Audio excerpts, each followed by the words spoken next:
Salut à tous les passionnés, c'est Shira.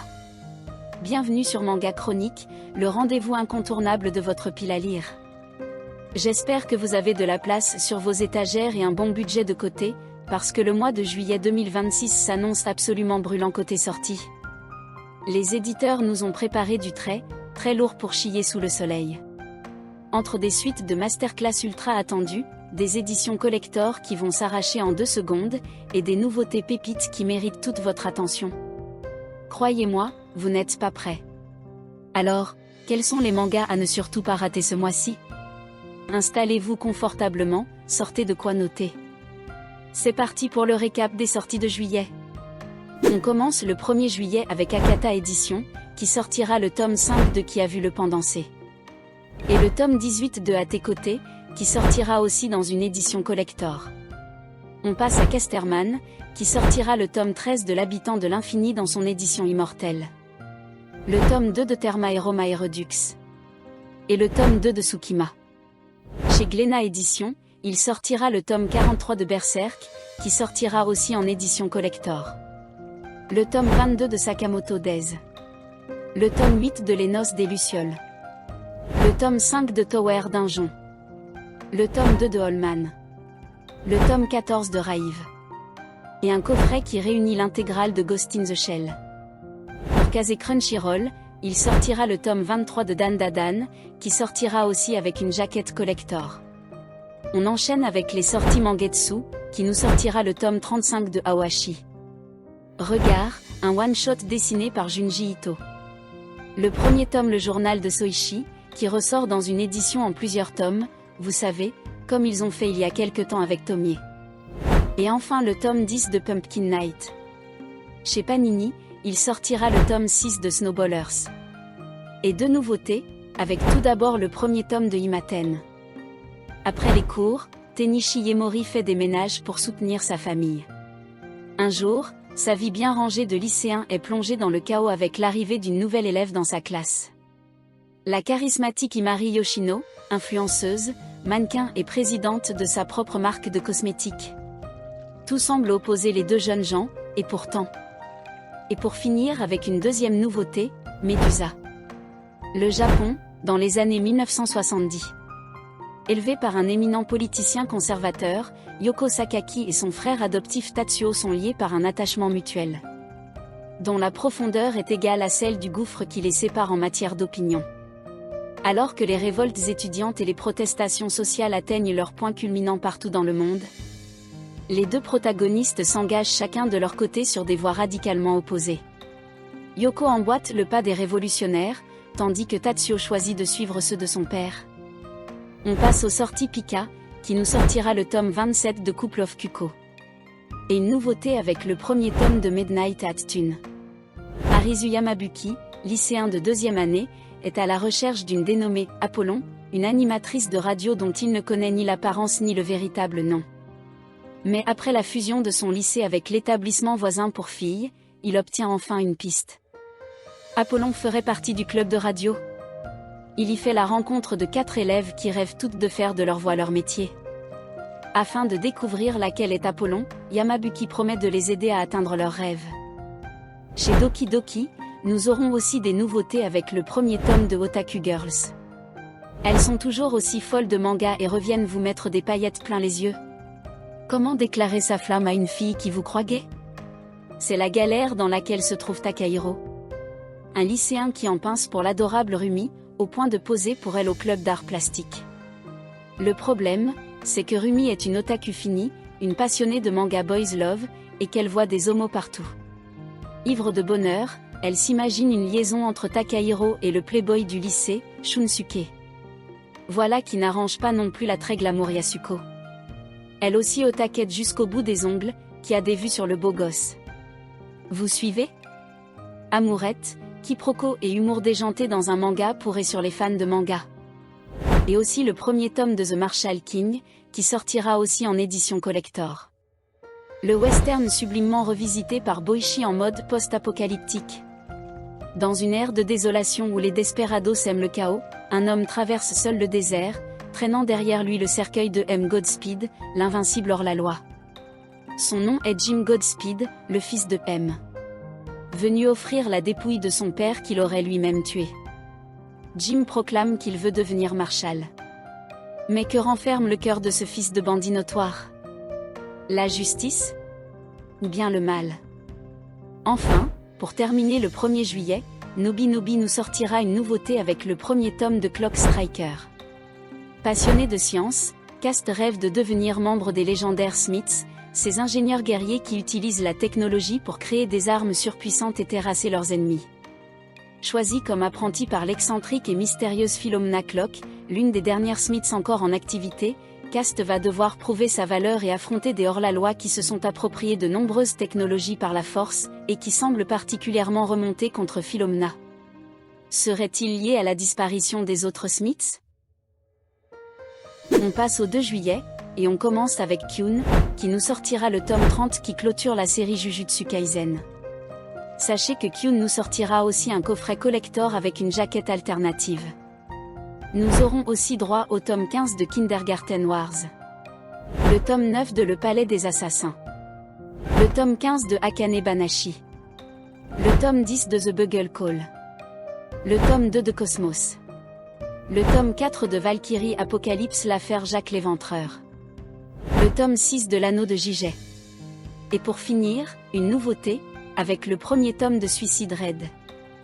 Plongé dans les dédales d'un Tokyo fantastique aux côtés d'une héroïne explosive. Il y a 10 ans, des brèches vers une autre dimension se sont ouvertes au-dessus de Tokyo, déversant un flot de magie. La ville s'est retrouvée envahie par les gobelins, les zombies et autres créatures, et certains humains ont acquis des pouvoirs spéciaux.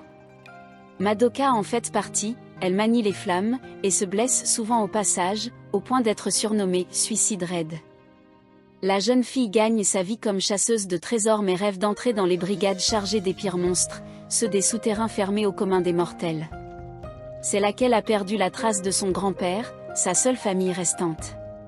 Coup de chance ou malédiction, une mission la mène en plein cœur de la zone interdite, face à une hydre gigantesque. Avant de chercher son aïeul, il faut d'abord sauver sa peau.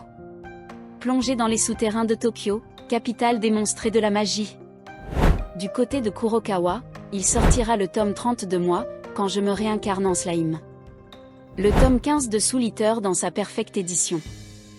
Le tome 10 de Tsugai qui sortira aussi en édition collector. Le tome 5 de Blood Crawling Princess. Le tome 9 de Goblin Slayer des Katana. Le tome 16 qui clôturera la série, The Ridon King. Et le tome 2 de Hotel Inhuman. Chez Delcourt Tonkam, il sortira le tome 26 de Dead Tube. Le tome 17 de Le Jeu de la Mort. Le tome 8 de Cross of the Cross. Le tome 4 de Trigun Maximum dans sa perfecte édition. Et une nouveauté, avec le premier tome de Kamakura Bakeneko Club. À Kamakura, une vieille rumeur circule, si vous vous rendez au Bakeneko Club, vous pourrez retrouver votre chat perdu. En quête de ce fameux Bakeneko Club, les gens croisent la route de Maya et Gakuto, deux étranges employés d'une boutique, et leur racontent leurs terrifiantes histoires de chats. Chez Mana Books, il sortira le tome 18 de Les Carnets de l'apothicaire en quête à la cour. Le tome 9 de La gardienne des concubines. Et une nouveauté avec le premier tome de Métaphore Refantasio. Will, un jeune homme de la tribu Elda, part en mission pour sauver le prince du royaume de Chronie d'une malédiction.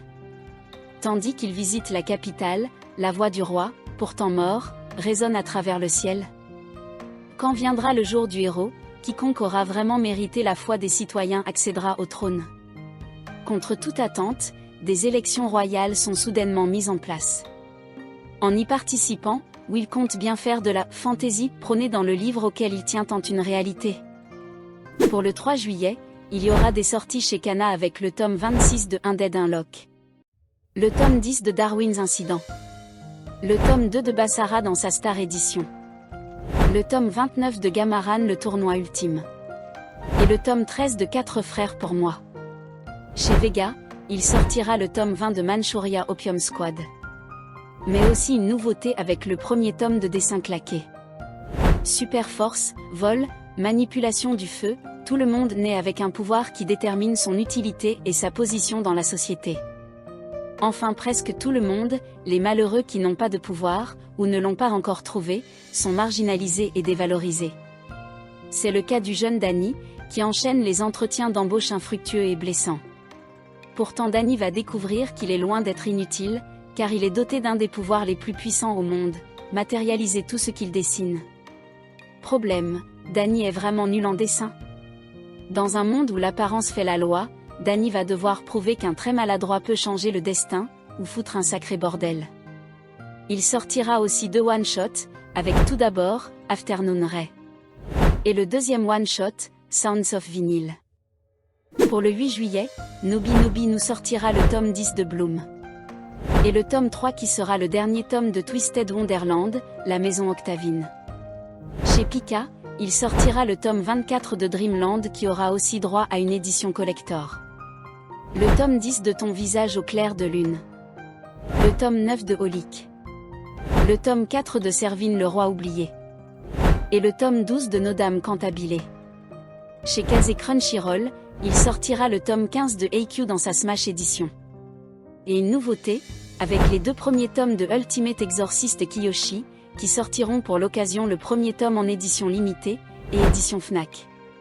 Kiyoshi Arai est le plus puissant des exorcistes.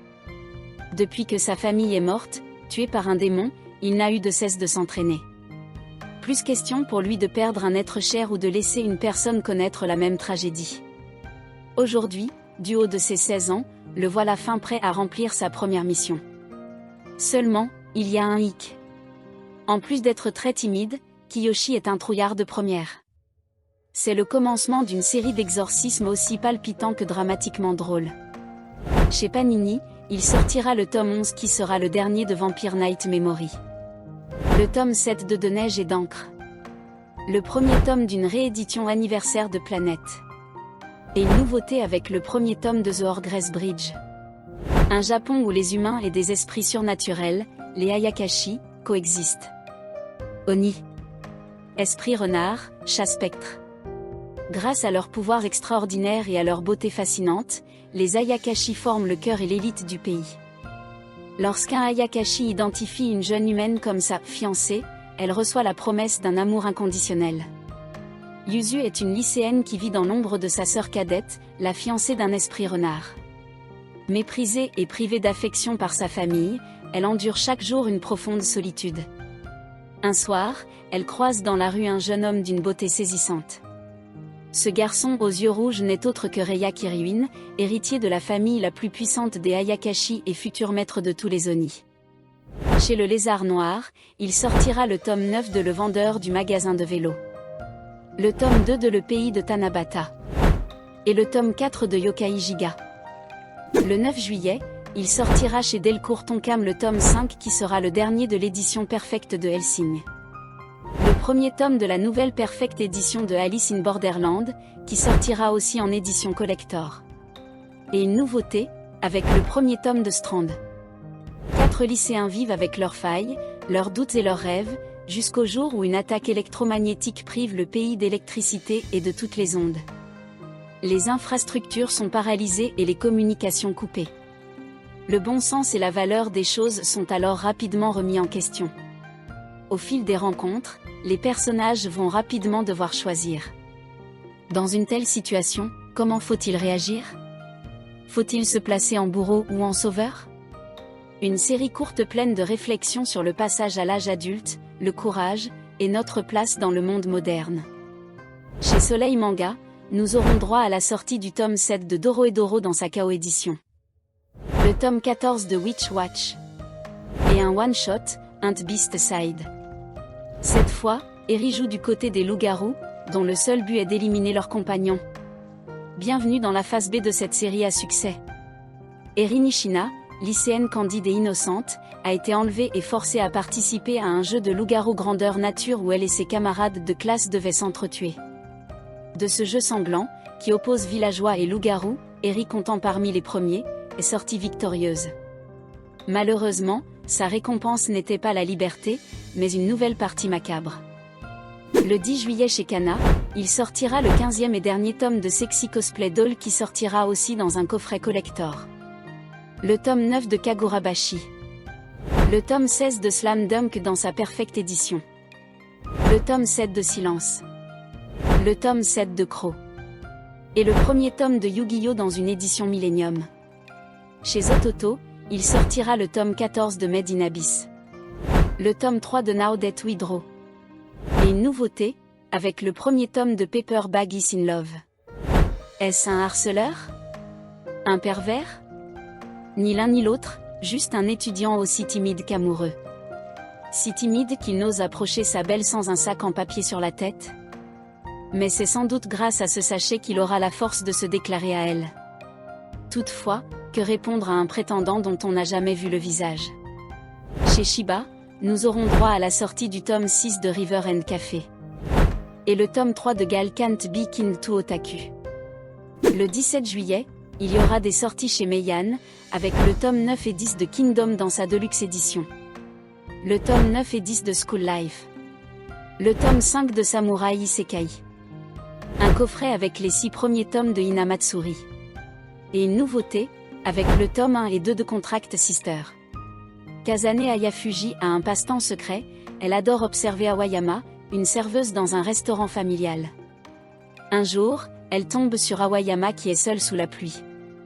Alors qu'elle se rapproche d'elle, Awayama lui fait une drôle de proposition. « Veux-tu être ma grande sœur ?» Chez Nueve Graphics, il sortira le tome 9 et 10 de Nishijo. Et un coffret collector avec 7 tomes de veille. Il y aura des sorties le 22 juillet, mais aucune n'a attiré mon attention pour mériter de vous en parler. Mais sachez que je ne parle pas de toutes les sorties du mois de juillet, la vidéo serait bien trop longue. Enfin, parenthèse fermée. Pour le dernier jour des sorties en ce mois de juillet 2026, ce sera le 29, avec Meian qui nous sortira quelques coffrets. Tout d'abord un coffret de l'intégrale des 5 tomes de The Breaker. Un coffret qui inclut les 5 premiers tomes de The Breaker New Wave. Mais aussi un autre coffret de la suite avec du tome 6 au tome 10 de The Breaker New Wave. Ce sera la même chose pour Shigurui, il sortira l'intégrale en 2 coffrets de 5 tomes chaque coffret qui réunissent les 10 tomes de la série. Voilà les amis, ce sera tout pour les sorties manga de juillet 2026. Si la vidéo t'a plu, lâche-moi un like et oublie pas de t'abonner et activer la cloche pour être notifié à chaque sortie de vidéo sur la chaîne. Sur ce je vous laisse, à bientôt, bye.